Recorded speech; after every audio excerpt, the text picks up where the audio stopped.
우리 주님의 위로와 은혜가 오늘 이 자리에 오신 모든 분들에게 가득하기를 주님의 이름으로 축원합니다.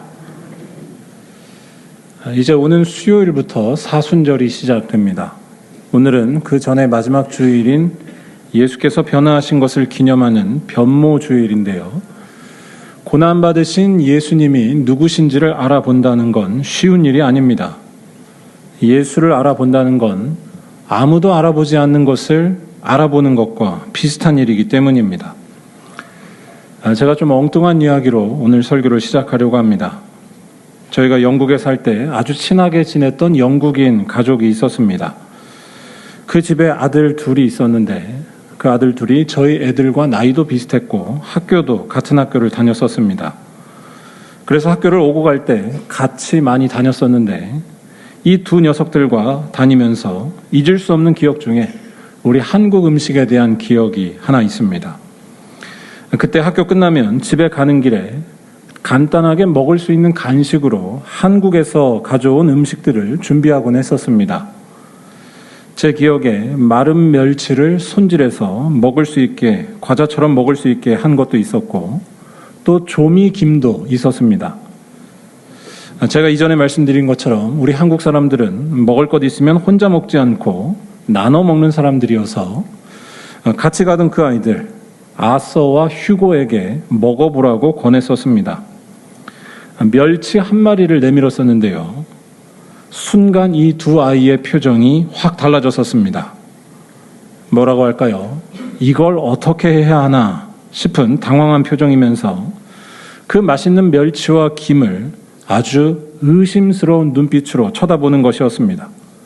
지금 보여주시면 안 됩니다. 그때 알았는데 물론 개인 취향도 있겠지만 지금 띄워주시면 안 되는데요. 많은 영국인들이나 서양인들이 이런 김 같은 해조류나 또 바다 깊숙한 곳에서 잡히는 물고기에 대해서는 그다지 선호하지를 않았었습니다. 그 이유는 여러 가지가 있는 것 같았습니다.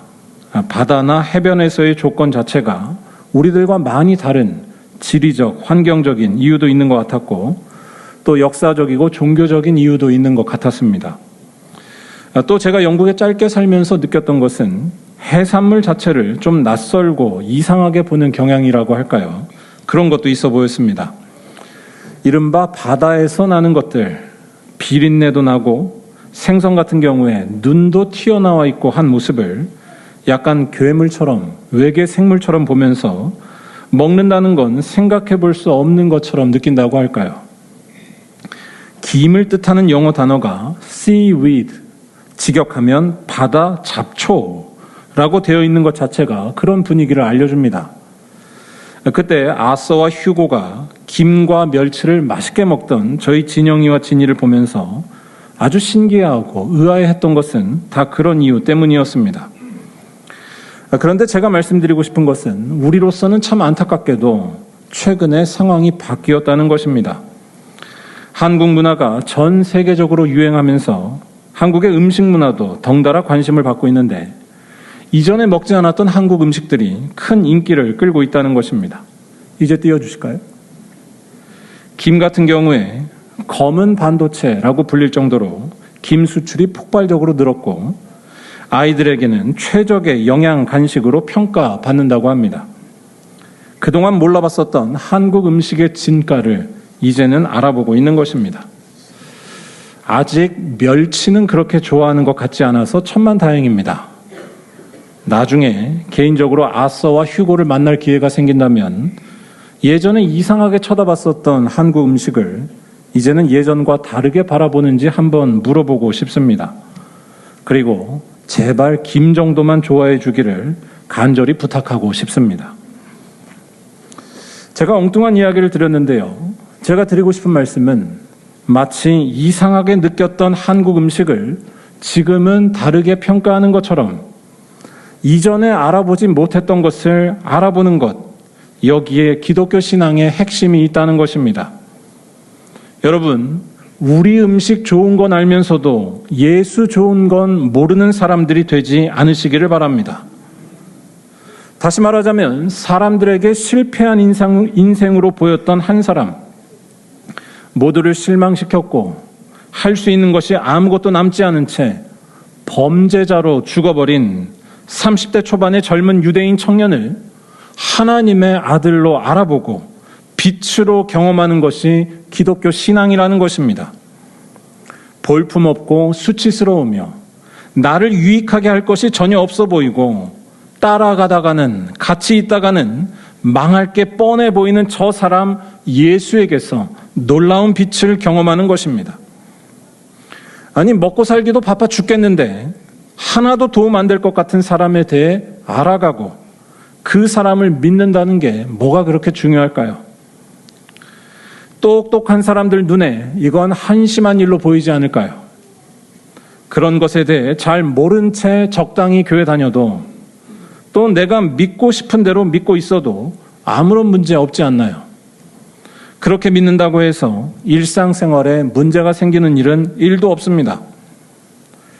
하지만 기독교는 일상생활에 문제가 있건 없건 예수를 알아보는 것에 그 운명을 겁니다. 왜냐하면 그 비참하게 죽으신 예수가 우리의 모든 어둠을 몰아내는 빛이시기 때문이고, 할 수 있는 게 없어 보이는 그가 우리를 참으로 만족해 하시는 하나님의 아들이심을 믿기 때문입니다. 그래서 그분 안에 있을 때 아무것도 우리들을 묶지 못합니다. 내 삶이 부족해 보이기 때문에 더 채워야 한다는 욕망에서도 자유로워지며 내 아픔과 상처도 더 이상 부끄러움이 되지 않습니다. 예수는 빛이시기 때문입니다. 그분 안에서 절대적인 자유와 평화 속으로 들어가는 것입니다. 그래서 마치 서양 사람들이 오늘날 한국 음식의 진가를 알아보고 달려드는 것처럼 우리는 저 청년 예수에게 달려드는 사람들이고 그분의 비밀을 느끼며 사는 사람들입니다. 사람들에게 보잘것없어 보였던 예수에게서 빛을 경험하고 그분과 하나 되기를 열렬히 사모하는 것입니다.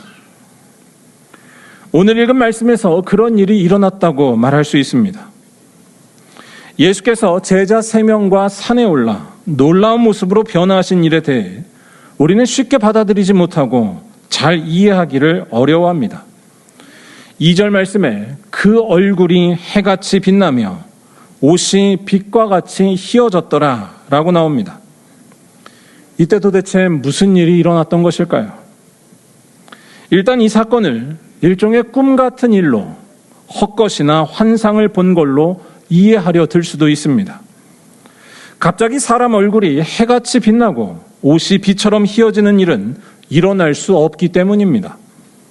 그래서 이때 일어난 일을 객관적인 사실이 아니라고 보는 것입니다.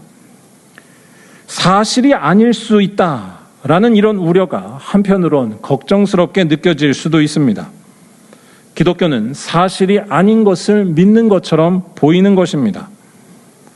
그런데 이런 우려는 그렇게 중요한 것이 되지 않습니다.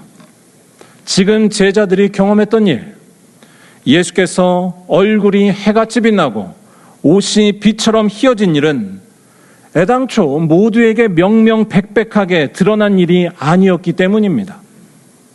이 사건은 객관적으로 파악할 수 있는 사건이 아니고 예수와 함께한 제자들에게만 비밀스럽게 드러난 사건, 주관적이면서 절대적인 사건이었다는 것입니다.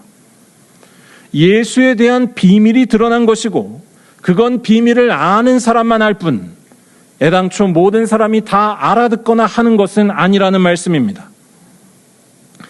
이러한 말조차 오늘 말씀에 대한 신뢰성을 보장하지 않는다라고 보는 나름 보수적이고 합리적인 분들이 계실지 모르겠습니다.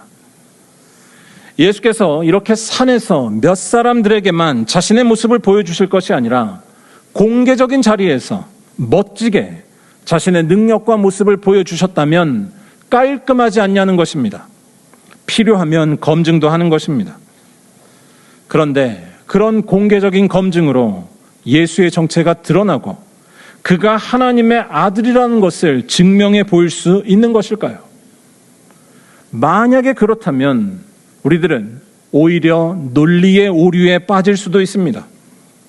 그렇게 되면 예수는 하나님의 아들이 아니라 우리의 지식과 경험으로 완벽하게 설명이 가능한 이 세상의 한 부분으로 취급될 것이기 때문입니다. 저는 신앙이 좀 객관적이고 확실한 근거 위에 서 있길 바라는 분들의 진정성 있는 마음을 존중합니다. 하지만 그런 진정성이 신앙의 출발이 되지는 않는다는 것도 기억하시면 좋겠습니다. 뭐라고 할까요? 답답하더라도 신앙의 ABC가 흔들려서는 안 됩니다. 진정성을 갖되 그보다 먼저 하나님의 자비를 구하는 기도에 힘쓰시기를 간절히 바랍니다. 우리는 우리의 논리 안에 맞는 예수를 만나는 것이 아니기 때문입니다. 하나님께서 계시해 주셔서 내 의사나 경험과 상관없이 예수를 알아볼 수밖에 없는 것이 오늘 말씀에서 일어난 일의 본질이고 우리가 만나야 할 예수라는 것입니다. 내 마음에 쏙 드는 예쁜 모양을 찾을 게 아니라 내 지식으로 다 담을 수 없는 예수가 보여야 합니다.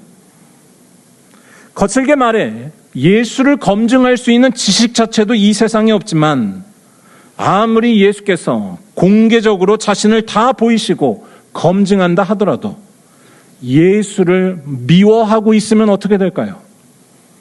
예수의 정체는 보일 리도 없고 그를 인정할 리도 없습니다. 여러분, 사람을 너무 순진하게 보시면 안 됩니다. 예수께서 부활하신 사건이 모든 사람들에게 보인 것이 아니라 어떤 사람들에게만 실체로 다가왔다는 것을 잘 생각해 보시기 바랍니다. 마치 똑같은 바다를 보면서도 들을 기가 있는 사람만이 어떤 특별하고도 확실한 것을 느끼는 것처럼 궁극적인 것은 모두에게 열려진 것이 아니라는 말씀입니다. 바리새인처럼 나 자기 자신에 대한 확신에 빠져 있을수록, 세상이 정해놓은 질서에 길들여져 있을수록, 또한 자기가 소유한 많은 것들, 명예와 재물에 의지해 있을수록 예수의 정체는 열리지 않게 됩니다. 2절 말씀을 다시 잘 보시기 바랍니다. 예수께서 얼굴이 해같이 빛나며 옷이 빛과 같이 희어졌다라는 이 말씀은 이때 제자들이 예수에게서 남들이 보지 못하는 것을 보는 은혜와 영광을 누렸다는 뜻입니다.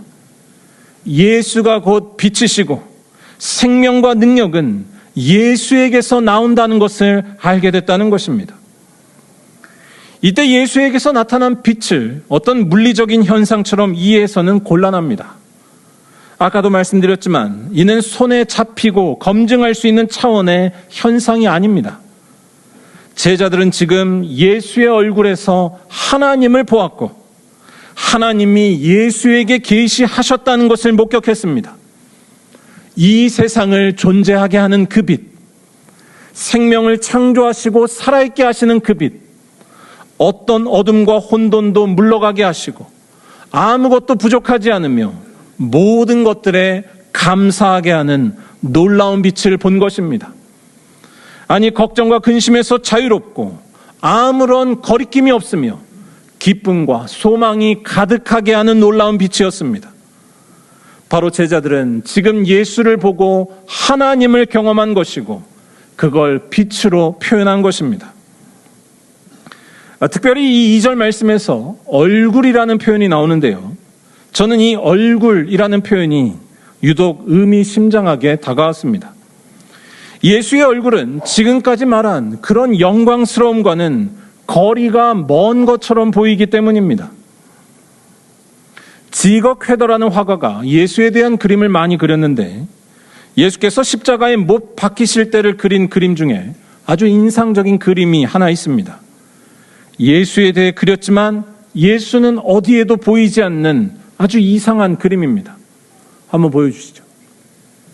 제가 예전에도 한번 보여드렸던 이 그림은 십자가에 못 박힌 예수를 쳐다보고 있는 사람들을 그린 그림, 예수의 눈으로 바라보고 있는 그림이기 때문입니다.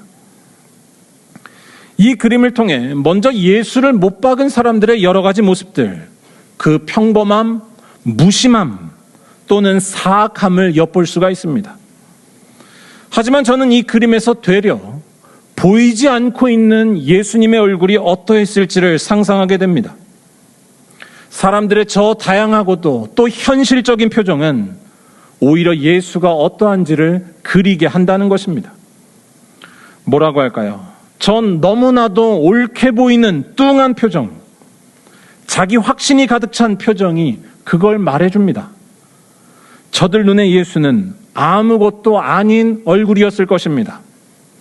하나님의 빛은 고사하고 눈에 보이는 빛도, 아니 환한 미소조차 나오기가 어려운 얼굴이었습니다. 예수는 세상에서 무시받아도 아무렇지 않은 실패자이자 이제 조금 있으면 잊혀질, 죽어가는 한 젊은 청년이었기 때문입니다. 남들이 다 가는 길로 가지 않다가 배신당하고 끝까지 하나님께 순종해야 한다면서 사서 고생하다가 잡혀와서 못 박힌 것이 저기 누워있던 저 매력 없는 청년 예수였습니다. 사람들의 표정이 그걸 다 말해주고 있지 않나요? 특별하지도 않고 어리석고 모든 걸 실패했으며 그래서 공포에 휩싸여 죽어가던 것이 예수였습니다. 그런 그의 얼굴에는 우리가 생각하는 영광은 하나도 보이지 않습니다. 그런데 그러한 얼굴에서 빛을 보는 것이 기독교라는 것입니다. 물론 오늘 말씀에서의 상황은 고통스러운 십자가에 달리기 이전입니다. 하지만 그렇다고 오늘 말씀이 십자가 사건과 분리된다고 말할 수는 없습니다. 왜냐하면 오늘 말씀은 앞으로 일어날 모든 일들을 포괄하는 말씀과 같기 때문이고, 또한 예수님의 변모하심은 결국 십자가 사건과 직결된다고 말할 수 있기 때문입니다. 다시 말해 오늘 말씀은 일종의 나중에 밝혀질 정답이 미리 유출된 것 같은 말씀입니다. 제자들이 지금 보고 있었던 그 얼굴, 지금은 그저 세상의 정치 권력을 뒤집을 것처럼 기대하고 있는 얼굴이지만 앞으로 절망과 공포, 두려움을 향해 갈 그 얼굴이 제자들이 생각한 것, 느끼는 것 이상의 비밀을 담고 있다는 것입니다. 거기에서 모든 것들을 잠잠케 하고 우리를 참으로 살게 하는 생명의 빛이 흘러나온다는 것입니다. 아니, 우리가 이 세상을 살면서 그토록 간절하게 찾는 빛이 거기에 있습니다. 나를 살게 해줄 것 같아서 매력적인 돈 앞에 절하며 찾고 있던 그 빛, 나를 허전하게 하지 않을 것 같아서 높은 자리에, 아니 나 자신에게 빠져서 찾고 있었던 그 빛이 사실은 돈도 없고 권력도 없는 저 낮은 자리에 있는 그 예수의 일그러진 얼굴에 숨어 있다는 것입니다. 왜냐하면 십자가에 달리신 예수께서는 우리를 생명이신 하나님과 화목하게 하셔서 그분께로 인도해 주시기 때문입니다. 그는 무언가 채워야만 살 수 있다는 세상의 논리를 극복하신 하나님의 나라시고 하나님의 통치 그 자체셨기 때문입니다.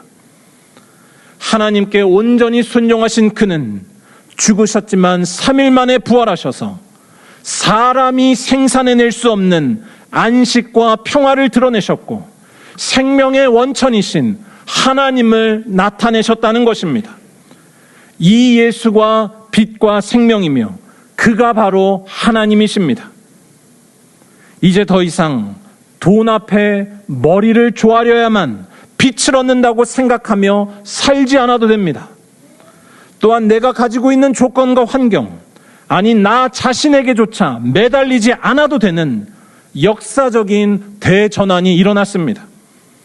아니 그러한 것은 가짜 빛에 불과하다는 것이 비참하게 죽으셨지만 모든 것을 잃으셨지만 다시 살아나신 예수를 통해 드러났습니다. 오직 예수에게서 하나님의 변함없는 사랑하심이 나타났고 오직 예수에게서 하나님의 의로우신 구원하심이 나타났으며 오직 예수에게서 하나님의 막을 수 없는 통치하심이 이루어졌습니다. 그래서 이 예수와 함께할 때만 우리는 빛을 얻는다는 비밀이 폭로된 것입니다. 여러분들은 이 비밀이 보이시나요? 예수가 단지 한 유대인 젊은이로만 보이는 것이 아니라 생명과 빛으로 생생하게 보이는 것입니다. 오늘 말씀에서 제자들은 바로 그 비밀을 목도했습니다. 고린도후서 4장 6절의 말씀처럼 예수 그리스도의 얼굴에 있는 하나님의 영광을 아는 빛을 하나님의 은혜로 받게 된 것이었습니다.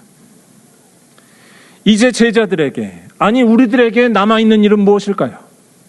이제 남은 일은 빛 대신 예수와 하나 되기를 힘쓰는 것뿐인 줄로 믿습니다. 늘 기도드리고 하나님의 뜻을 따라 연약한 이들을 돌보며 또한 복음을 전하는 일과 맡겨주신 사명 앞에 충성하며 사는 것입니다. 그러면 우리는 파괴되지 않을 것입니다. 그러면 우리는 가짜 빛에 속아 허망해지는 인생도 되지 않을 것입니다. 설령 저 예수처럼 실패의 길을 걷는다 할지라도 망하지 않을 것입니다. 예수 안에서 저주받은 삶은 다 없어졌기 때문입니다. 우리의 얼굴에서도 빛이 나고 말 것입니다. 마지막으로 아까 보여드린 그림의 화가 직업회도의 또 다른 그림을 보여드리고 말씀을 마치고자 합니다. 예수께서 십자가를 지고 가실 때 같이 십자가를 졌던 한 사람, 구레네 시몬에 대한 그림입니다. 저는 이 그림이 참 묘하게 다가왔었습니다. 여러 가지 의미를 발견할 수 있지만 제게 가장 은혜롭게 다가왔던 건 이 구레네 시몬의 얼굴이 예수의 얼굴과 놀랍게도 아주 많이 닮아 있다는 사실이었습니다. 일단 이 둘의 표정은 고통 때문에 넋이 나간 것 같은 아주 힘든 상태를 나타낸다고 할 수 있습니다. 하지만 그보다 중요한 건 둘의 얼굴이 어느 순간 너무나 닮아 있다는 것입니다. 둘의 얼굴이 닮았다는 것이 무엇을 뜻할까요? 자기 자신을 버리고 예수의 십자가를 함께 지며 걸어가는 자에게는 예수께서 받으신 것과 똑같은 영광이 임할 것이라는 말씀입니다. 예수와 똑같은 얼굴이 된다는 것은 곧 그의 얼굴에서도 다른 사람들은 알아보지 못할 영광의 빛이 뿜어져 나올 것이라는 말씀입니다. 곧 주님을 따라 살아가다가 답답해져도 감사가 멈추지 않고 언젠가 외로운 순간이 오더라도 소망이 충만해지며 우리가 약해지더라도 기쁨이 떠나지 않는 것입니다. 아니 언젠가 죽음이 찾아오더라도 부활의 생명이 함께하며 예수님이 늘 옆에 계시는 것입니다. 바라기는 우리 말리언교회 모든 성도들 또한 이 믿음으로 하루하루 열심히 살아가셔서 예수의 얼굴에서 비쳤던 그 빛이 여러분들의 얼굴에서 비춰지기를 주님의 이름으로 간절히 축원합니다. 기도드리겠습니다.